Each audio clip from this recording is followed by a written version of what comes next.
Ou seja, são muitas pessoas que creram em Jesus. São muitas pessoas que se arrependeram dos seus pecados.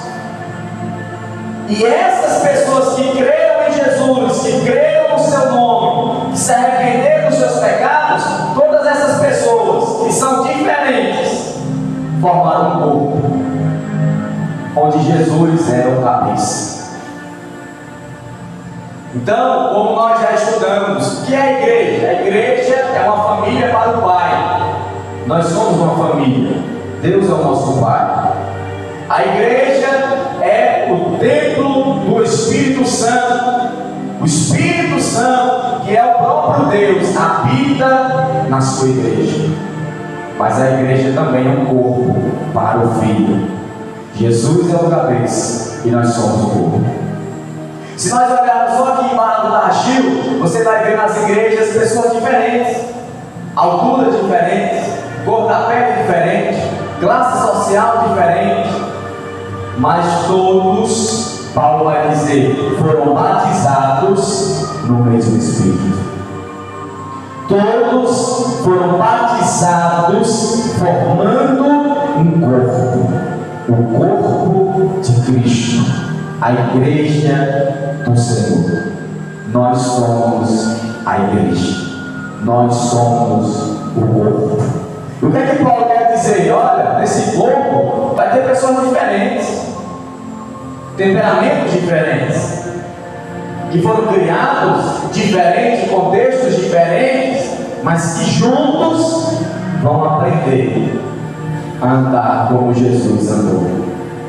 Vão aprender a viver em novidade de vida.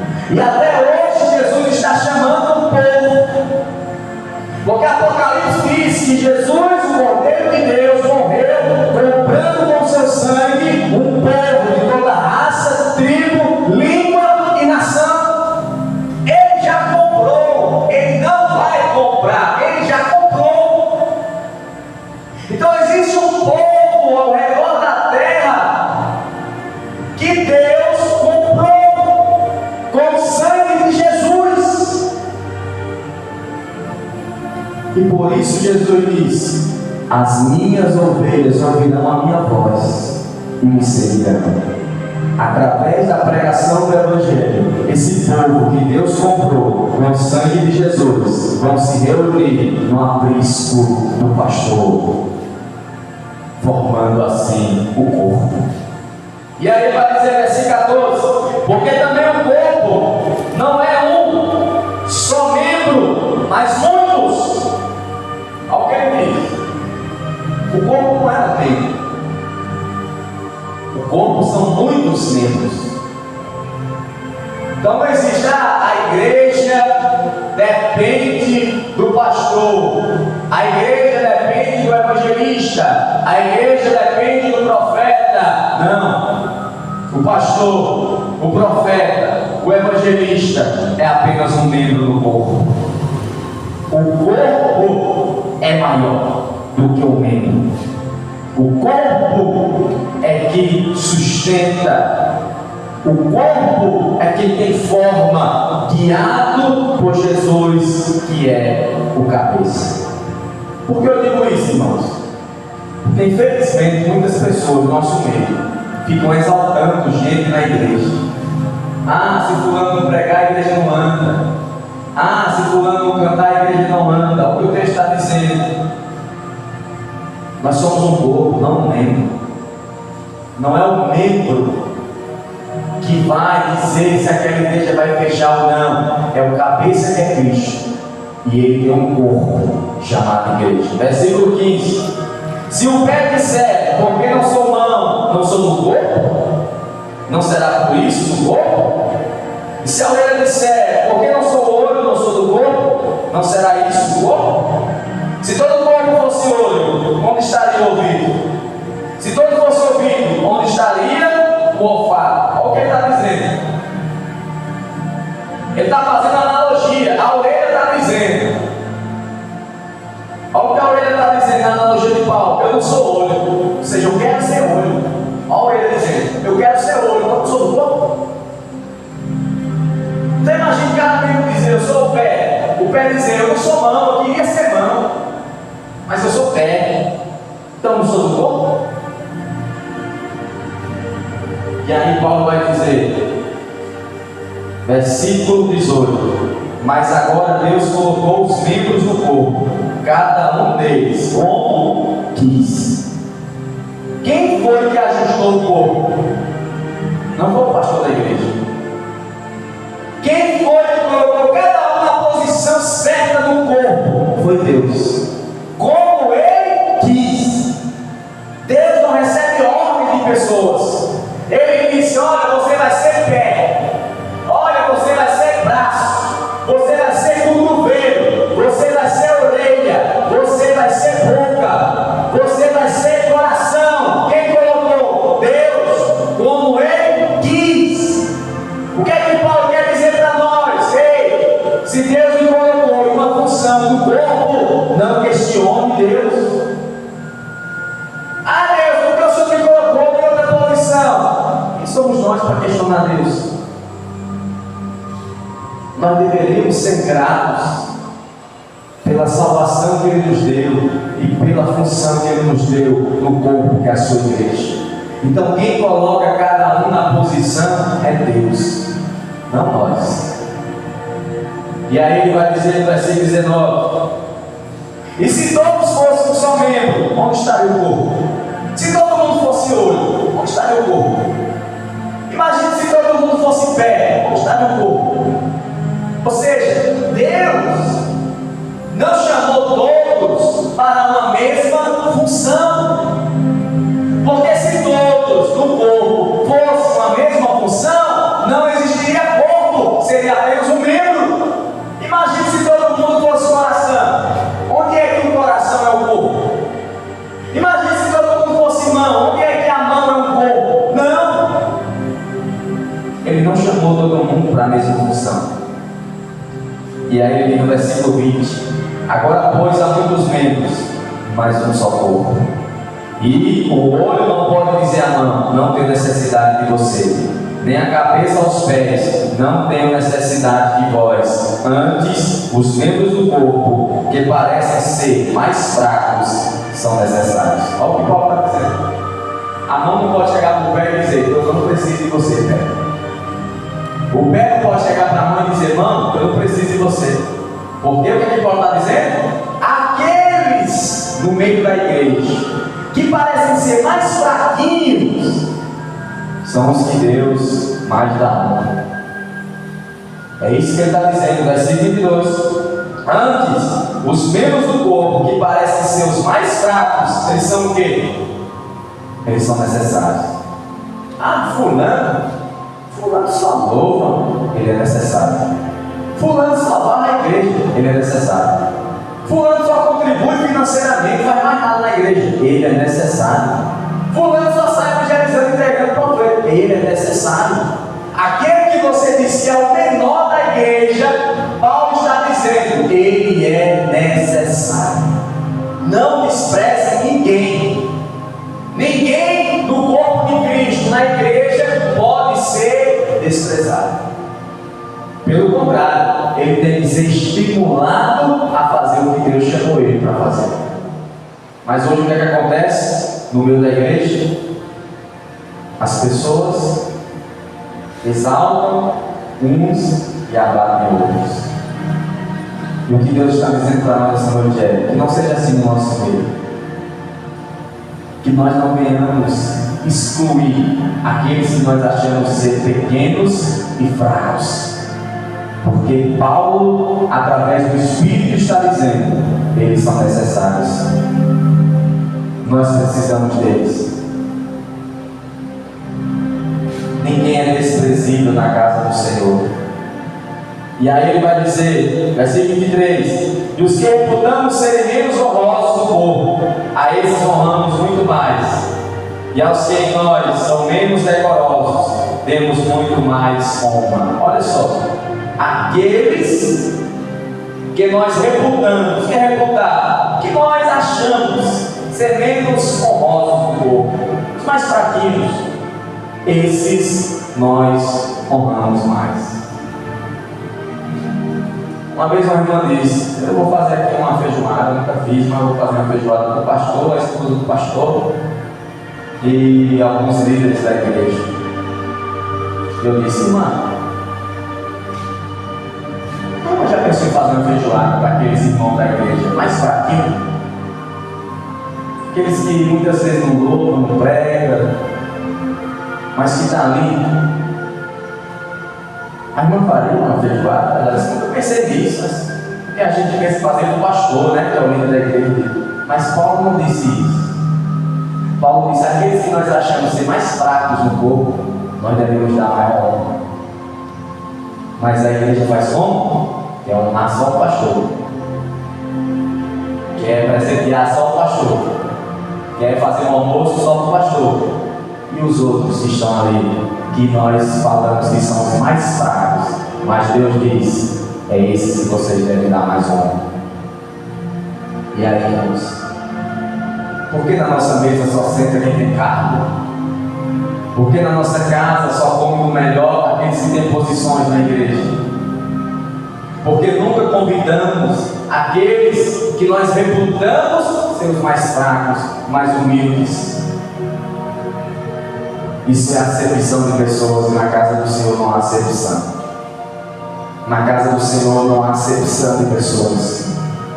O que Deus quer nos ensinar essa noite é: aquele que você acha que é o mais fraco do corpo, honre ele.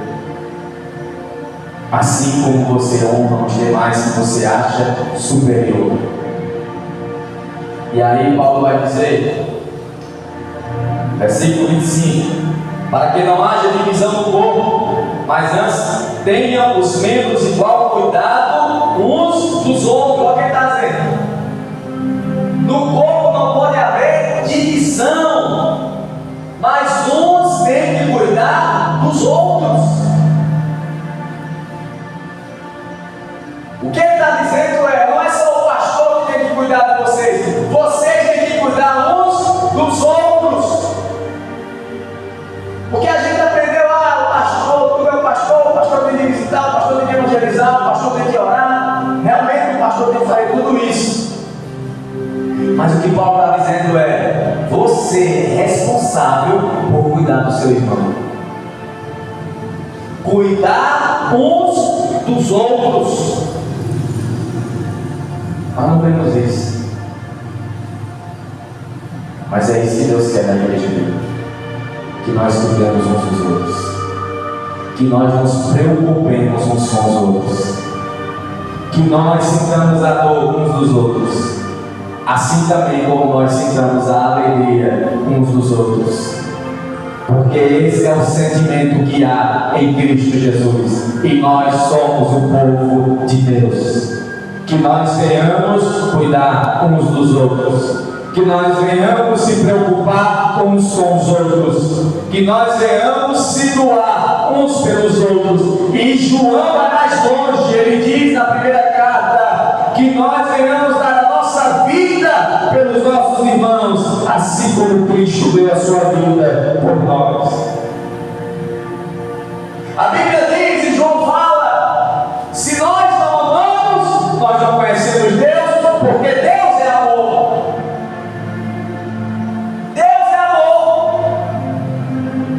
Tem uma passagem em Ezequiel que Deus fala para os pastores da ovelha quebrada que eles não foram lá cuidar, da ovelha desgarrada que eles não foram buscar, e Deus começa a falar: ai de vocês, pastores. Mas Deus usa Ezequiel e diz: mas eu, o bom pastor, o supremo pastor, vou atrás delas, vou curar elas, vou trazer elas. Então Deus é o nosso pastor. Ainda que as pessoas não vão atrás de você, mas se Deus me comprou com o sangue de Jesus, Ele vai atrás de você. Ainda que as pessoas não estendam a mão para você, mas se Deus me comprou pelo sangue de Jesus, Ele vai estender a mão para você. Ainda que as pessoas não tratem nas suas feridas, mas Deus, se Ele comprou você pelo sangue de Jesus, Ele vai tratar as suas feridas. Por quê? Porque Ele é o bom pastor. Deus cuida de nós, Vou fazer 15 anos na igreja. Eu acho que só tive visita de irmãos com as 3. Mas eu nunca inventei desculpa. Vou sair da igreja porque ninguém me visita. Não. Sabe o que eu fazia? Eu ia para a casa dos irmãos. Ouvir pregação, ouvir louvor, falar de Jesus, conversar. Estava só na casa dos irmãos, fortalecendo a minha fé. Até aprender a caminhar, até aprender a orar, a ler a Bíblia. Mas eu estava no meio dos irmãos. Quando nós estamos no meio dos irmãos, sempre há a presença de Deus. Por quê? Porque a igreja é o templo de Deus. Deus habita no meio da sua igreja. E não é só estar aqui no templo. Se nós estamos numa calçada entre os irmãos conversando, Deus está no nosso meio. Por quê? Porque a igreja é o templo do Espírito. Então, que nós venhamos cuidar uns dos outros. E aí, ele vai dizer, versículo 26, de maneira que se um membro padece, todos os membros padecem com ele. E se um membro é honrado, todos os membros se regozijam com ele. Ora, vós sois o corpo de Cristo, e seus membros em particular. Olha o que ele está dizendo. Quem é que está sofrendo na igreja? Fulano de tal está sofrendo, rapaz. Ele perdeu o pai, ou perdeu a mãe. A igreja sofre com ele.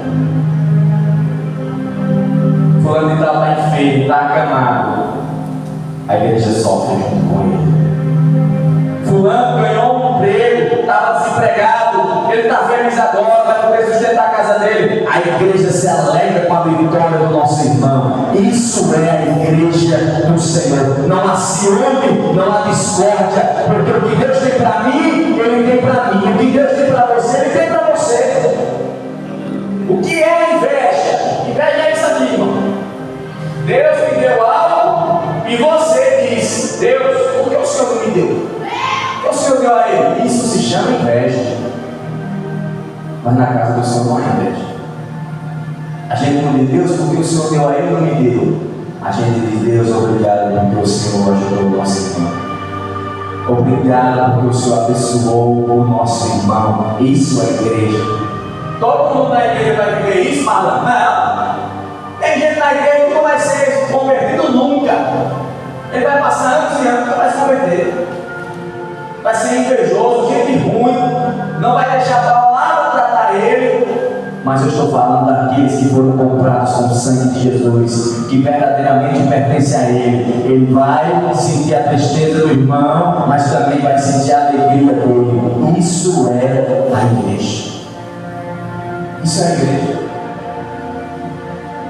Se não for assim, não é igreja. Se não tem isso no meio de nós, não é igreja. Igreja é: eu me preocupo com o outro. Igreja é: eu estou triste porque o outro está triste. Eu estou preocupado porque o meu irmão está preocupado. Eu estou feliz porque o meu irmão está feliz. Eu estou alegre porque o meu irmão está alegre. Isso é a igreja. E aí Paulo diz: nós somos o corpo de Cristo, e cada um seus membros em particular. E aí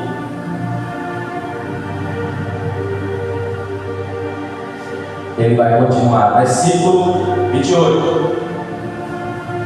E alguns pôs Deus na igreja, primeiramente apóstolos, em segundo profetas, em terceiro doutores, depois milagres, dom de curar, socorro, governo, variedade de línguas. Porventura são todos apóstolos? São todos profetas? São todos doutores? São todos operadores de milagre? Têm todos o dom de curar? Falam todos diversas línguas? Interpretam todos? Ou seja, o que ele está dizendo? Deus distribuiu dons no meio da igreja. E nem todos têm o mesmo dom. Por isso ele diz: são todos doutores? Tem todos o dom de falar em língua? Não. Porque Deus dá o dom a quem Ele quer. Então nós temos um dom, no mínimo. E quando Deus nos dá um dom, nós somos responsáveis pelo quê? Exercer o dom. Você sabe qual é um dom que não tem na Bíblia, mas que o povo parece que está exercendo ele? É o frequentador de culto. Tem gente que está na igreja, mas ele é só um frequentador. Ele não se envolve com a igreja. Ele não se envolve no dia a dia da igreja, com as coisas da igreja. Ele só vem ouvir uma palavra e se envolve. Isso não é Bíblia.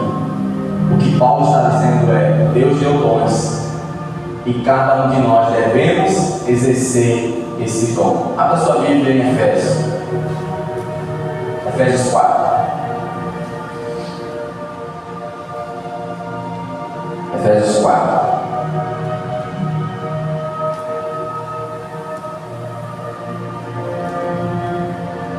Efésios 4, versículo 11 a seguir. Efésios capítulo 4, versículo 11 a seguir, diz assim: E ele mesmo deu uns para apóstolos, outros para profetas, outros para evangelistas e outros para pastores e doutores, querendo o quê? O aperfeiçoamento dos santos para a obra do ministério, para a edificação do corpo de Cristo. Olha o que ele está dizendo. Para que ele deu dons? Para que foi que ele deu dom? Para o aperfeiçoamento dos santos. Quem são os santos? Nós. Os dons são para ser exercidos na igreja, para aperfeiçoar cada um de nós. E não só isso, para a edificação do corpo. Quem é o corpo? A igreja. Então, quando eu deixo de usar o meu dom, de exercer o meu dom, eu deixo de edificar os meus irmãos. Eu deixo de edificar o corpo de Cristo. Por quê? Porque eu sou negligente. E aí o corpo padece. Imagine aí, novos convertidos precisam de ensinamento. Não tem ninguém que ensine. Por quê? Porque não tem dom? Não, porque não quer. Tem pessoas que são evangelistas, mas não quer sair e exercer seu dom. O corpo padece. Por quê? Porque Deus deu os dons para o aperfeiçoamento e para a edificação da igreja. Dom é para ser exercido, não enterrado. Dom é para ser exercido, não para ser adormecido. Por isso Paulo diz a Timóteo: desperta o dom que há em ti. Timóteo estava meio escurecido. Paulo: desperta o dom que há em você. E aí ele vai dizer, versículo 13: até que todos chegamos à unidade de fé e ao conhecimento do Filho de Deus, a varão perfeito, à medida da estatura completa de Cristo, para que não sejamos mais meninos inconstantes, levados em roda por vento de doutrina, pelo engano dos homens, e com astúcia enganam fraudulosamente. Ou seja, os dons têm que ser exercidos no meio da igreja para edificar. Para quê? Para que a igreja cresça e não seja mais menina. Para que a igreja não seja mais enganada pelas doutrinas de homens, pelo engano, mas que ela amadureça. Deus quer levar a sua igreja ao amadurecimento, a se parecer com Cristo, e Ele deu dons para que os dons sejam exercidos no meio da igreja. Mas o que muitos têm feito é enterrar o dom. E aí ele diz no versículo 15: antes, seguindo a verdade e amor, cresçamos em tudo naquele que é o cabeça, Cristo, do qual todo o corpo bem ajustado, ligado pelo auxílio de todas as juntas, segundo a justa operação de cada parte, faz o aumento do corpo para a sua edificação em amor. Ao que ele diz que nós devemos crescer em tudo, em verdade e amor, cresçamos em Cristo, que é o cabeça. Então, irmãos, o que eu quero dizer para nós essa noite é: nós somos um corpo, e nesse corpo todos os membros são importantes, e nesse corpo todos os membros têm dons, e nós precisamos exercer o nosso dom para edificar os nossos irmãos. O meu dom não serve para mim, o meu dom só serve para o outro. Então, Para concluir, a Bíblia diz que Jesus tem um encontro com uma mulher samaritana.